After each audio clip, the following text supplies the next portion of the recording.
जी के जीवन में जो गरीबी का दुख था उसे सर्वदा के लिए दूर कर दिया। इसी बीच में कुरुक्षेत्र का युद्ध भी हुआ। युद्ध के बाद शिशुपाल का वध भी हुआ और अंत में जाकर शांब जो थे, एक बार की बात है, यादवों के बालक ने सत्यभामा जी के द्वारा जो पुत्र हुए थे भगवान द्वारकाधीश के लिए, जिनका नाम था शांब, शांब को स्त्री का वेश बनाया, पेट पर कपड़े को बांधा और गर्भवती स्त्री को समान बनाकर ले गए। कहां पर? द्वारका में दुर्वासा ऋषि आए हुए थे कि भाई ऋषि मुनि जो हैं उनकी ज्योतिष ठीक है कि नहीं है, परीक्षा करने की दृष्टि से दुर्वासा जी के सामने शांब को स्त्री का वेश बनाकर ले गए। दुर्वासा ऋषि से कहा कि हे ऋषि मुनि, हमने सुना है कि आप भूत भविष्य वर्तमान तीनों कालों को देखते हैं, समझते हैं, परखते हैं, तो आप हमें बताएं, ये जो आपके सामने गर्भवती स्त्री दिखाई दे रही है, इसके क्या होगा? पुत्र होगा अपितु पुत्री होगी। इतना जब कहा, दुर्वासा जी ने जब ध्यान लगाकर देखा तो पता चला न पुत्र होगा न पुत्री होगी।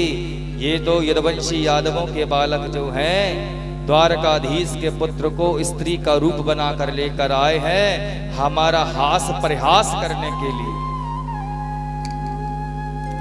दुर्वासा ऋषि ने कहा, देखो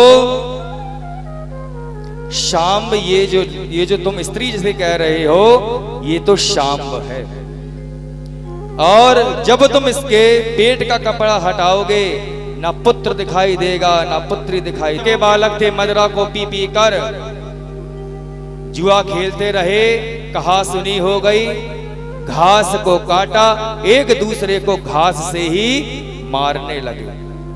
वो एलोवेरा की तरह दिखने वाली जो घास थी बिल्कुल तलवार की तरह काम करने लगी। जितने भी यादवों के बालक थे सबने घास को तोड़ा, एक दूसरे को एल नाम की घास से मार दिया, समाप्त कर दिया। पूरा यदुवंश ही समाप्त हो गया।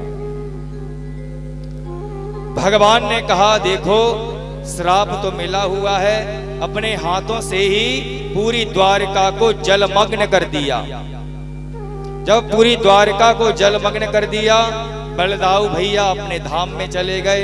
जितनी भी कन्याओं से विवाह किया था सब की सब अंतर्ध्यान हो गई, केवल रुक्मणी मैया बची। रुक्मणी मैया और द्वारकाधीश प्रभु बचे, तीसरे बचे उद्धव जी। उद्धव जी ने जिद करी कि प्रभु मैं भी आपके साथ में जाऊंगा। भगवान ने कहा कि उद्धव तुम यहीं पर रहो और धर्म का प्रचार करते रहो। जिस प्रकार राम अवतार में भरत जी रोने लगे, उसी अवतार में, उसी प्रकार कृष्ण अवतार में द्वारकाधीश के लिए उद्धव जी रोने लगे। भगवान ने अपनी जूतियां दे दी, कहा कि लो इस प्रतिबिंब को अपने पास में रखो, जब कभी भी तुम्हारा मन हलचल में होगा तुम इसी में मेरे दर्शन करते रहो। उद्धव जी ने जूतियों को अपने सिर पे रखा, पूरी पृथ्वी के भ्रमण करते रहे। बचे कौन? केवल बची रुक्मणी मैया, वह भी अंतर्ध्यान हो गई। केवल द्वारकाधीश प्रभु बचे, बट वृक्ष के नीचे बैठ गए, ध्यान करने लगे। पूरे 125 वर्ष की लीलाओं का चिंतन करने लगे।